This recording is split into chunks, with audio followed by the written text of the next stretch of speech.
नाम से हमारे आप लोग वाकिफ होंगे, चौधरी डॉक्टर राम निषाद मेरा नाम है और मैं लखनऊ में रहता हूँ। एक अफवाह जो फैलाई जा रही है बाहरी और भीतरी की, गुजरात वाला आकर के हमारे क्षेत्र से जीत करके देश का प्रधानमंत्री बन सकता है। हम तो लखनऊ में रह रहे हैं, 1.5 घंटा लगेगा आपके घर में आने। तो ये कौन सी दूरी है? पूर्वांचल पकड़ूंगा, 1.5 घंटा में आपके बीच आ जाऊंगा। आज जो दौर चल रहा है, देखिए भारतीय जनता पार्टी के पास कोई मुद्दा नहीं है। मुद्दा क्या है?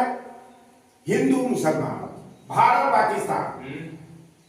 मुसलमान, आप ये मंडल कमीशन लागू हुआ, जो पढ़े लिखे लोग हो गए, जो ओबीसी के आरक्षण के लिए 1990 में, तो मंडल के विरोध में कमंडल लेकर आडवाणी जी चले कि बाबरी मस्जिद की जगह राम का मंदिर बनाना है, यानी हमारे आरक्षण के विरोध में हुआ। तो मंडल कमीशन का विरोध किसी मुसलमान ने नहीं किया, यही भारतीय जनता पार्टी के बड़ी जाति के लोगों ने किया।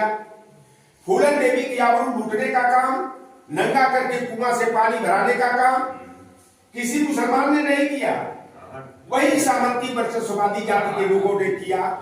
बाबू जगदेव प्रसाद कुशवाहा, जो हम गरीब गुरबा किसान मजदूर पिछड़े दलित समाज के मान सम्मान अधिकार की लड़ाई लड़ रहे थे, दिन दहाड़े 1974 में हजारों की भीड़ की रैली लेकर के जा रहे थे और वर्चस्ववादियों ने बाबू जगदेव प्रसाद कुशवाहा को गोली मार करके मौत के घाट उतारने का काम किया। आप देखेंगे समुद्र ऋषि का आप नाम सुने होंगे, उनकी गर्दन किसी मुसलमान ने नहीं काटा था। काटने और कटवाने वाले वर्चस्ववादी समाज के लोग थे। एकलव्य का अंगूठा किसी मुसलमान ने नहीं काटा, काटने वाला वर्चस्ववादी समाज का था। आज जो दौर चल रहा है भारतीय जनता पार्टी के समय में, वोट के समय हमारे काशी को, कुशवाहा को, निषाद को, मल्ला को, लोहार को, कुम्हार को, कोरी को, चमार को, पासी को, अहिर को हिंदू बना दिया जाता है।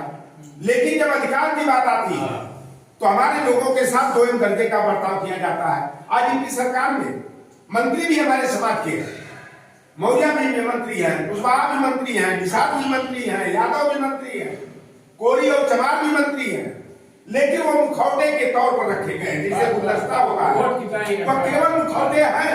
उनके समाज के साथ अन्याय होता है तो उनकी जुबान नहीं खुलेगी, जुबान खुलेगी तो अखिलेश यादव की भी खुल जाएगी। वो है कहता ही नहीं। तो आज हम लोग निशा समाज के, तो हम लोगों को जब मछली पकड़ना होता है घाघरा नदी में, गंगा में, चाहे यमुना नदी में, चाहे राप्ती में, तो हम लोग सिधरी चलवा, छोटी मछली होती है या बरसाती केचुआ होता है, बंसी में उसको चारा के तौर पर छीप में लगा करके बड़ी से बड़ी मछली तैयार कर लेते हैं। तो जो भारतीय जनता पार्टी में हमारे ओबीसी, एससी, एसटी के नेता है, समझिए कि आपको शिकार बनाने के लिए, हमारे बहुजन वर्ग को शिकार बनाने के लिए वो चारे के तौर पर इस्तेमाल किए जाते हैं। एक घटना हुई, डॉक्टर मोहन यादव मध्य प्रदेश के मुख्यमंत्री हैं, और जब मुख्यमंत्री बने तो ये बड़ी जाति के लोगों ने, वर्चस्ववादी सामंतियों ने कहा कि अगर यादव हो तो लालू प्रसाद यादव, अखिलेश यादव, मुलायम सिंह यादव और तेजस्वी यादव जैसा यादव न हो, यादव हो तो मोहन यादव जैसा यादव हो। और मोहन यादव को राम का परम भक्त कह दिया, हिंदू धर्म का रक्षक और सनातन का हितैषी बता दिया। अजब मोहन यादव ने हमारे पिछड़ी जातियों के संगठन के दबाव में आकर के उन्होंने कहा कि मध्य प्रदेश में 14% आरक्षण है, गुजरात में 27% आरक्षण है, उत्तर प्रदेश और दिल्ली में 27% आरक्षण है, तो मध्य प्रदेश में भी पिछड़ी जातियों, लोहार, ग्वार, सुनार, तेली, तमोली, बरई, बारी, मलार, केवट, कुर्मी, काची है, कोयली है, मौर्या है, भीती है, उराव है, इनको भी 27% आरक्षण मिलना चाहिए। तो जो गेरुआ वस्त्रधारी है, पंडा पुजारी, गाली देना शुरू कर दिया, मोहन यादव को भैंस पर बैठा दिया, गोबर निकालते हुए फोटो एक आया है, गोबर उठाते हुए दिखा दिया और कहा कि मोहन यादव हिंदू धर्म का कैंसर है, यादववादी है, जातिवादी है, सनातन का दुश्मन है, राम का द्रोही है। यानी कि हमारे समाज का व्यक्ति अगर अपने समाज के हित के लिए कोई कदम उठाए तो उसे हिंदू विरोधी बता दिया जाता है, राष्ट्र विरोधी बता दिया जाता है। ये स्थितियां हैं, इसको समझने की जरूरत है। आप समझिए कि 1970 में बाबू जगदेव प्रसाद कुशवाहा कोई बिरादरी में थे जी जी और उन्होंने कितना दूरदर्शिता थी। उन्होंने कहा कि 100 में 90 शोषित है। हम कितने यहाँ पर लोग हैं, हमारे पीडीएफ परिवार के लोग, हम शोषित वंचित और दबे कुचले समाज के लोग हैं। और उन्होंने कहा कि 10 का शासन 90 पर नहीं चलेगा, नहीं चलेगा। भाई हमारी आबादी 90% ज्यादा है और 10 वाला हमारे ऊपर जो है शासन चला रहा, हमें गुलाम बना के रखा है। बाबा साहब भीमराव अम्बेडकर के संविधान के तहत जो अधिकार मिला है वो अधिकार छीनने का काम करता है। तो ये केवल हिंदू मुसलमान के नाम पर नफरत पैदा करके, मंदिर और मस्जिद का मुद्दा उछाल करके, भारत और पाकिस्तान की चर्चा करके हमारे लोगों को बांट कर, काट कर, छाट करके कमजोर करने का काम किए हैं। इसलिए आज समय का दौर चल रहा है। आप देख रहे हैं हमें धर्म खाने को नहीं देगा, ठीक है, धर्म के प्रति हमारी आस्था है, लेकिन पेट में जब भरा रहेगा तब हमको धर्म भी अच्छा लगेगा, पूजा पाठ भी अच्छा लगेगा। और पेट में चूहा कूद रहा है, हम कहें कि आप भगवान की पूजा करिए, तो बताइए कैसा लगेगा आपको में अच्छा लगे। तो आज इस दौर के हमारे बेटे बेटियां पढ़ लिख करके, कोई डीएलएड किया है, बीएड किया है, एमटेक किया है, बीटेक किया है, पॉलिटेक्निक किया है, आज बच्चों को नौकरी नहीं मिल रही है। 22 पेपर लीक आउट हो गया, पेपर आउट हो गया, तमाम बच्चों का भविष्य अंधकार में चला गया।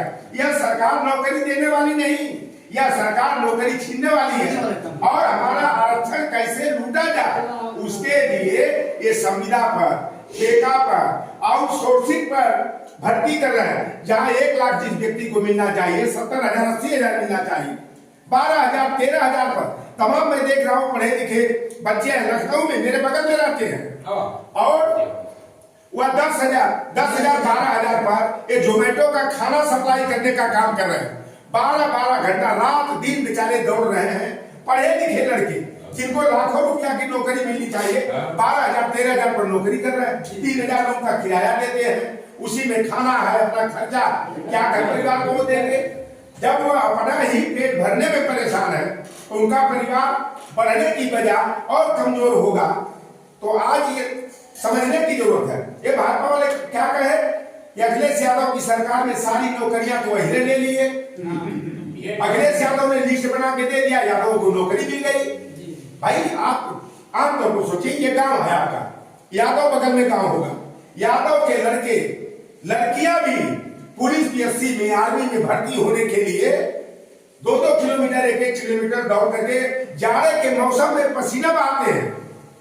और हमारे कोयली के लड़के, निशान के लड़के, कोयली के लड़के, पाल के लड़के, माली के लड़के, सैनिक के लड़के, उनको नहीं है कि चलो यादव का लड़का दौड़ रहे हैं 10 से तो हम भी उसके साथ दौड़े। वो भी दंड बैठक सपाटा कर रहा है, हम भी करें। तो जो शारीरिक मजबूत रहेगा, पुलिस पीएससी में वही भर्ती होगा कि हम घर में बैठे रहेंगे, नौकरी हमें मिल जाएगी। जो पढ़ेगा वही बढ़ेगा। जिस समाज ने शिक्षा को गले लगाया वह समाज तरक्की कर गया, और जिस समाज के लोगों ने अपनी मेहनत की कमाई को सिर्फ अपने पेट के पलाई में खर्च किया, वह समाज बर्बादी और तबाही का शिकार हो गया। आज भी यादव नौकरी पा रहा है, अखिलेश यादव के नेताजी के शासनकाल से ज्यादा नौकरी पा रहा है, क्योंकि यादव प्रतिकूल समय जब आता है उसके मार्ग में रुकावट डाली जाती है तो और कड़ी मेहनत करता है। अभी पुलिस की भर्ती हुई थी 7,144, 13,000 के करीब ज्यादा लड़का हो गए, 8,854 लड़के जो यादव लिखते हैं वो पुलिस में भर्ती हो गए। कोई कुमार लिखता होगा, कोई लड़की कुमारियां लिखती होगी, केवल नाम लिखती होगी, इस तरह से नौकरी पाए। और यूपीएससी में जो संघ लोक सेवाएं कहा जाता है, आईएएस की नौकरी में 1009 में 101 यादव के लड़के लड़कियां भर्ती हो गए। तो जिनके अंदर काबिलियत रहेगी, मेहनत रहेगी, वही आगे बढ़ेगा। तो हमें यादव से ईर्ष्या नहीं करना है, हमें यादव की नकल करके बढ़ने की जरूरत है। तो आप चाहो तो मौत का बेरहम इतिहास बदल सकते हो, पाप में पूरे का विश्वास बदल सकते हो। अरे मेरे पिछड़े दलित समाज के लोगों, यदि आप अपनी ताकत को पहचान जाओ तो ये तो धरती है, आकाश बदल सकते हो। और जिस तरह लोकसभा चुनाव 2024 में भारतीय जनता पार्टी का जो दावा था 80 में 80, 80 में 79 सीट जीतेंगे, और आप आप लोग जाग गए संविधान और लोकतंत्र को बचाने के लिए, आरक्षण को बचाने के लिए। भारतीय जनता पार्टी चारों खाने चित जो 400 पार का नारा दे रहे थे कि 400 पार सीटें जीतेंगे और नया संविधान लिखने और बनाने का काम करेंगे। और हमारे आपके लोग जागरूक हुए संविधान को बचाने के मुद्दे पर। और यह अयोध्या जहाँ पूरा प्रपंच भारतीय जनता पार्टी कर रही थी, संविधान नहीं है, प्रशासन नहीं है, बस आधे अधूरे मंदिर का समय से पहले उद्घाटन किया, लेकिन राम का ऐसा प्रकोप हुआ कि अयोध्या में अवधेश पासी भाजपा के गले की फांसी बन गए। और आज लौटकर राम निषाद को माननीय अखिलेश यादव जी ने यहाँ कहा जा रहा है बाहुबली है, नोटबली है, बड़ी बड़ी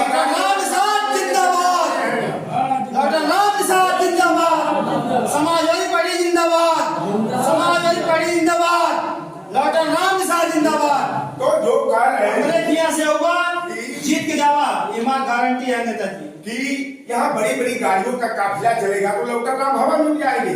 अरे माननीय अखिलेश यादव जी ने बड़ा ठोक बजा करके सर्वे करा करके अब मुझे यहाँ भेजे हैं।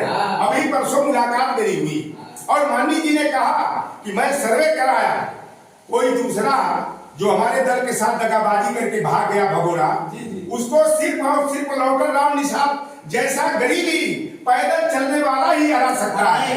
मैं बड़ा सोच विचार करके लौटन राम को गोसाईगंज भेजा हूँ।